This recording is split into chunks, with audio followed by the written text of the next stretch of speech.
करना चाहिए। इसलिए आप लोग मुझे क्षमा कीजिए, अगर भविष्य में इस तरह का कोई भी कार्यक्रम आयोजित किया जाएगा तो मैं अपनी इस गलती को पुनः नहीं दोहराऊंगा। जैसा कि मैंने आपको अपने बारे में बता दिया, लेकिन मेरी विचारधारा भी पूरी तरह से राष्ट्रवादी ही है। मैं खुद सेना में जाना चाहता था, लेकिन शायद मेरा सौभाग्य नहीं था कि मैं सेना में जाऊं। मैं एक सैनिक परिवार से हूं, मैं जानता हूं कि एक मां का दर्द क्या होता है। लेकिन एक बात मैं उससे पहले आप लोगों को अच्छी तरह से बता देना चाहता हूं। हम लोग अक्सर करते क्या है कि सैनिकों से संबंधित किसी भी प्रोग्राम के लिए मैं सबसे पहले समस्त लोगों से माफी भी मांगना चाहूंगा, क्योंकि मैं एक स्पष्टवादी हूं और स्पष्टवादी लेखक भी हूं। मैं जो भी लिखता हूं खुलकर लिखता हूं, तो मैं एकदम फैक्ट कहना बता देना चाहता हूं कि जितने भी हमारे सेना परिवार के लोग हैं, चाहे आप हो, मैं हूं या पूर्व है या हमारे शहीद परिवार का कोई भी लोग हो, सच्चे मन से बताना कि सेना परिवार में जाता कौन है। सामान्य वर्ग का या गरीब वर्ग का परिवार ही जाता है। किसी क्लास वन अधिकारी का बेटा सेना में नहीं जाता, किसी नेता का बेटा सेना में नहीं जाता, अरबों खरबों का टर्नओवर करने वाले का बेटा सेना में नहीं जाता। सेना में जाता कौन है? सेना पुलिस में जाता कौन है? हमारे और आपके परिवार से संबंधित शख्स ही सेना में जाते हैं। अपने भारत माता के लिए, अपने प्यारों की बलि देने के लिए सेना में जाते हैं। हमारे आपके भाई जाते हैं, वो वीआईपी नहीं जाते, चाहे वो प्रधानमंत्री हो, चाहे राष्ट्रपति हो, चाहे रक्षा मंत्री हो, चाहे गृह मंत्री हो, और चाहे हमारे यहाँ के सांसद हो, चाहे विधायक हो, और चाहे आईएएस या आईपीएस ऑफिसर हो, और या फिर आप इस चीज को मान लीजिए कि हमारे यहाँ का कोई करोड़पति हो, अरबपति, यहाँ का कोई बिजनेसमैन हो। ये लोग कभी सेना में, इनका परिवार का कोई भी शख्स सेना में जाना पसंद नहीं करता। तो मैं खास करके आप समस्त पूर्व सैनिकों को और जो वर्तमान में सैनिक हैं, मैं आप लोगों का हार्दिक स्वागत करता हूं, नमन एवं वंदन करता हूं, अभिनंदन करता हूं। देखिए, जब सैनिक परिवार से संबंधित या सैनिक से संबंधित किसी भी कार्यक्रम की बात आती है, तो एक बात मैं खास करके खुलकर कह देता हूं, आप लोग बुरा मत मानिएगा, क्योंकि जैसा कि मैंने पहले बता दिया, मैं एक स्पष्टवादी लेखक हूं और स्पष्टवादी वक्ता भी हूं। और मैं राष्ट्र के लिए, आप अगर मेरे फेसबुक प्रोफाइल चेक कर लेंगे मेरा, या XYZ आप कोई भी देख लेंगे, मेरी लिखी हुई बातें एकदम, मैं ये नहीं कहता कि 100% सत्य ही होती है, लेकिन 99% सत्य होती है। उसको लोग हाथों हाथ लेते हैं, लाखों और करोड़ों लोग उसको हाथों हाथ शेयर भी करते हैं। क्यों? क्योंकि मैं वही लिखना पसंद करता हूं जो कटाक्ष होता है, जो स्पष्ट होता है। हम बात करते हैं यहाँ पे सेना परिवार की।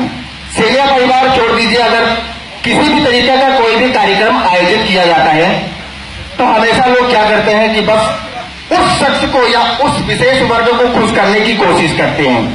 भाई, जो हमारा मुख्य अतिथि है, या अगर हमने सेना से संबंधित कोई कार्यक्रम किया, या हमने पत्रकार से संबंधित कोई कार्यक्रम किया, या हमने कोई नेता वर्ग से संबंधित कोई कार्यक्रम किया, या हमने पुलिस वर्ग से संबंधित कोई कार्यक्रम किया, तो मक्खन तो पुलिस करेंगे ना, करेंगे नहीं करेंगे, फैक्ट है। लेकिन जब प्रैक्टिकल में उस सेना का सम्मान करने का समय आता है तो हम लोग कहां चले जाते हैं? कहां जाती है हमारी राष्ट्रभक्ति? कहां जाती है हमारी देशभक्ति? शायद जैसे 15 अगस्त तो 26 जनवरी आने के बाद में हमारे यहाँ पे सोशल मीडिया में, हमारे आपके दिल में, जो हर जगह पे हमारी देशभक्ति पूरी तरह से जग जाती है, भाष्य होने लगता है। लेकिन अगर जैसे ही 15 अगस्त तो 26 जनवरी बीत जाती है, धीरे धीरे धीरे धीरे हमारी देशभक्ति हमारे दिल के किसी छोटे से कोने में जाके छिप जाती है। सिर्फ यही सोच होती है कि जब हम इस तरह के कोई भी कार्यक्रम आयोजित करते हैं तब ऐसा होता है। प्रैक्टिकल में देखा जाए, मैं 100% तो नहीं करता, लेकिन जहां तक मैंने इस चीज को महसूस किया, क्योंकि इस 6 साल के सफर में मैंने कम से कम 1200 सैनिक परिवारों की समस्याओं का निस्तारण तो नहीं किया है, लेकिन 1200 सैनिक परिवारों की समस्याओं को मैंने देखा है, बहुत बारीकी से देखा है। 50% को मैं निस्तारण करने में सफल भी हुआ हूं। मुझे पता है एक सैनिक परिवार का, एक सैनिक का दर्द क्या होता है, मैं अच्छी तरह से जानता हूं। एक सैनिक भाई मुझे फोन करता है, मेरे सामने रोता है, गिड़गिड़ाता है, मुझे भी अच्छा नहीं लगता। मुझे भी ये लगता है कि काश मेरे हाथ में इतनी बड़ी पावर होती तो मैं सारा का सारा फैसला इसी के पक्ष में कर देता, लेकिन ऐसा संभव नहीं हो पाता। ना ही मेरे हाथ में उस चीज की उस तरह की कोई शक्तियां हैं और ना ही हमारा संविधान इस चीज की हमें कोई इजाजत देता है। बात आते हैं मुद्दे पे। जब हमारे यहां पे सैनिक परिवार, जैसे यहाँ पे सारे के सारे मिडिल क्लास के सैनिक परिवार होंगे या जितने भी सेना के पूर्व सैनिक होंगे, जाबाज सिपाही होंगे, सारे के सारे मिडिल क्लास के होंगे। इसमें से मैक्सिमम ऐसे होंगे कि जिनकी पोस्टिंग ऐसे एरिया, ऐसे इलाके में रही होगी, लाइक पाकिस्तान बॉर्डर हो गया, लद्दाख हो गया, सियाचिन हो गया, चाइना बॉर्डर हो गया। क्या होती है या नहीं होती है?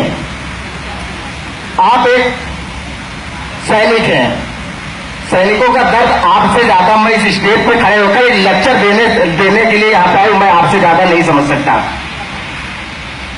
खुद किस्मत तो आप होते हैं, वो दिन आपका बहुत अच्छा होता है जिस दिन आपका अपने परिवारजनों के साथ में संपर्क होता है या बात होती है। महीनों बीत जाते हैं, आप अपने परिवारजन से बात नहीं कर पाते। क्यों? क्योंकि वहां पे मोबाइल का नेटवर्क ही नहीं होता। उस विषम परिस्थिति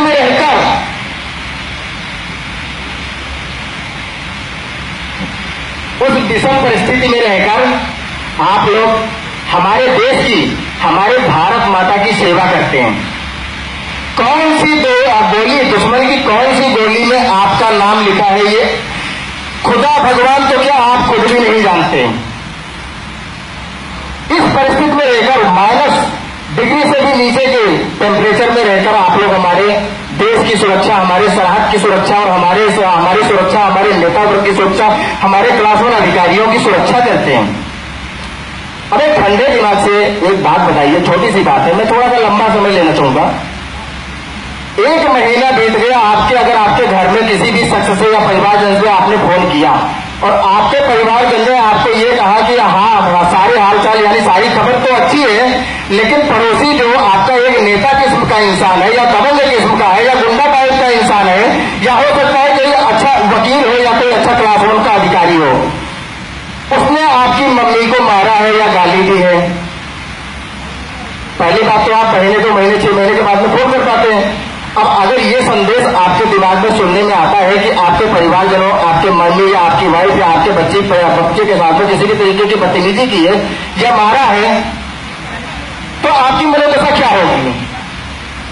क्या ऐसा आप लोगों के साथ में होता है या नहीं, या हुआ है या नहीं हुआ है? ऐसा होता है।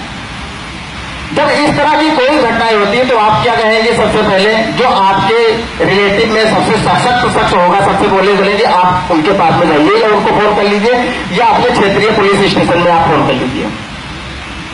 आपका परिवारजन फिर अगर 15 दिन के बाद में आपने फोन किया, आपका परिवारजन यही कहेगा कि पुलिस स्टेशन में हमने फोन, यानी पुलिस स्टेशन में हमने शिकायत दी थी लेकिन वहां से कोई कार्रवाई नहीं हुई और उल्टा विपक्षी या विरोधी हमें और धमकियां देने लगा है और जान से मार देने की धमकी देता है या हमारी प्रॉपर्टी को कब्जा कर लेने की कोशिश करता है।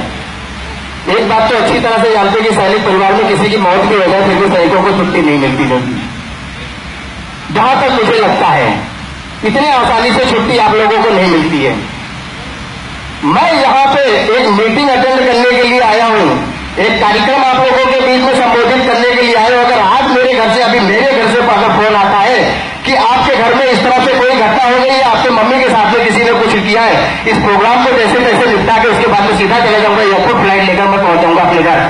लेकिन एक सैनिक ऐसा भी तो नहीं कर सकता, वो फिर इंतजार करेगा 15 दिन का, 10 दिन का, या कभी हो सकता है कि सामान लाने के बहाने या किसी भी तरीके से मार्केट में जाना हो, तब आपके मोबाइल में नेटवर्क आएगा, आप अपने घर पे फोन करोगे और उसके बाद में फिर वही नकारात्मक जवाब आपको अपने परिवार से मिलेगा। एक बात बताइए, जिस सैनिक के परिवार जनों के ऊपर किसी भी तरीके की कोई समस्या चल रही हो, कोई प्रॉब्लम हो, या जिसकी मां परेशान हो, जो अड़ोसी पड़ोसी से परेशान हो, जो किसी क्षेत्रीय गुंडे मवाली से परेशान हो, और ये जानने के बाद में सैनिक जो हमारे देश के सरहद की सुरक्षा करता है, माइनस डिग्री से नीचे टेम्परेचर में खड़ा होकर सुरक्षा करता है, लगभग 30 किलो के आसपास में 40 किलो के आसपास का सामान लादकर हमारे देश की सुरक्षा करता है, कौन से गोली उसके ऊपर जो है निशाना लगाकर बैठी है ये जानते हुए, ये नहीं जानते हुए भी हमारे देश की सुरक्षा करता है। जब उसकी मानसिक स्थिति अच्छी नहीं होगी तो वह क्या एक सच्चे मन से हमारे देश की सुरक्षा कर पाएगा या नहीं कर पाएगा? किसी तरीके से नहीं कर पाएगा। जब एक सैनिक ही डिस्टर्ब रहेगा तो हमारे देश की सुरक्षा क्या करेगा? इसलिए मैं अपने इस स्टेटमेंट में हमारे इस सभा में मुख्य अतिथि के रूप में जो उपस्थित है हमारे श्रीमान एसपी साहब महोदय से यही एक आग्रह करता हूं। वैसे एसपी साहब हमारे बहुत ही सज्जन पुरुष हैं, काफी व्यवहार कुशल इंसान है, इसमें कोई शक नहीं है, लेकिन मैं उसे एक आग्रह करता हूं, एक अनुरोध करता हूं कि माननीय एसपी महोदय, अगर आपके पास में कोई भी सैनिक या सैनिक परिवार आवे तो सबसे पहले उसकी समस्याओं का निस्तारण करें। क्यों? क्योंकि वो न जाने कितने देशवासियों का सहारा बनकर बैठा हुआ है।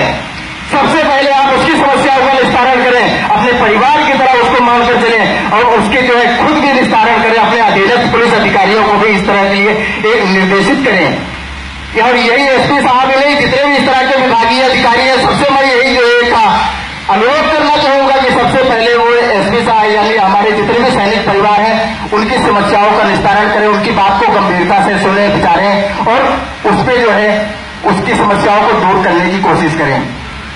आम जनमानस से भी मैं यही अनुरोध करूंगा कि हम तो कहते हैं कि सैनिक कहां मिले वहां पर सम्मान कीजिए, जय हिंद कहिए, उन्हें सपोर्ट मारिए। मैं कहता हूं मत कीजिए उन्हें कुछ, वो आपके जय हिंद के भूखे नहीं है, वो तो भारत माता के वीर सपूत है, वो आपके जय हिंद के क्या भूखे रहेंगे।